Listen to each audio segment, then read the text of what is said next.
ایک اندھا فقیر تھا، نابینا بوڑھا آدمی، لکڑی لے کر اندازے سے چلتا پھر رہا تھا۔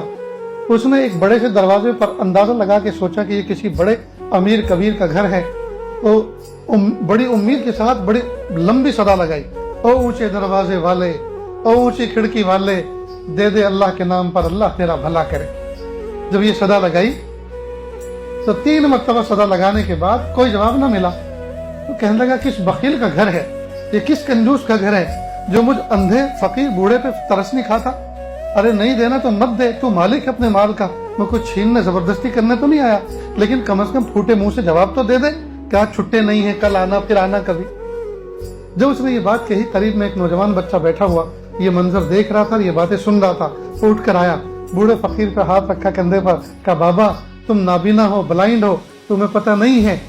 یہ کس کا گھر ہے، یہ کسی امیر کبیر اور شیخ کا گھر نہیں ہے، یہ تو جامع مسجد کا دروازہ ہے، اور تم نے یہ کیا گستاخی بھرے کلمات کہہ دیے، یہ کس کنجوس کا گھر ہے،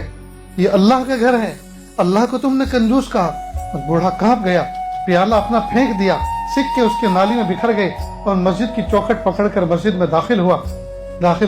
اور سجدے میں سر رکھ کر رگڑنے لگا، ناک رگڑنے لگا اور کہا پیارے اللہ مجھے معاف کر دیجیے، مجھے معاف کر دیجیے، پیارے اللہ مجھے معاف کر دیجیے، میں اندھا ہوں، مجھے سمجھ میں نہیں آتا کس کا گھر ہے، میں نے کسی امیر کا گھر سمجھ کے صدا لگائی، مجھے پتا ہوتا میرے اللہ کا گھر ہے میں صرف سجدہ کر کے جاتا، اللہ میں نے گستاخی کیا، آپ کو بخیل اور کنجوس کہہ دیا، اللہ مجھے معاف کر۔ خوب معافی مانگنے کے بعد رو دھو کے باہر نکلا۔ وہ نوجوان کھڑا تھا، کہا بابا اب کس میں بھیک مانگو گے، وہ پیالہ تو تم نے پھینک کے توڑ دیا، سکے تو تمہارے نالی میں بکھر گئے، اب کس میں بھیک مانگو گے؟ تو بوڑھے فقیر نے عجیب انداز سے کہا بیٹا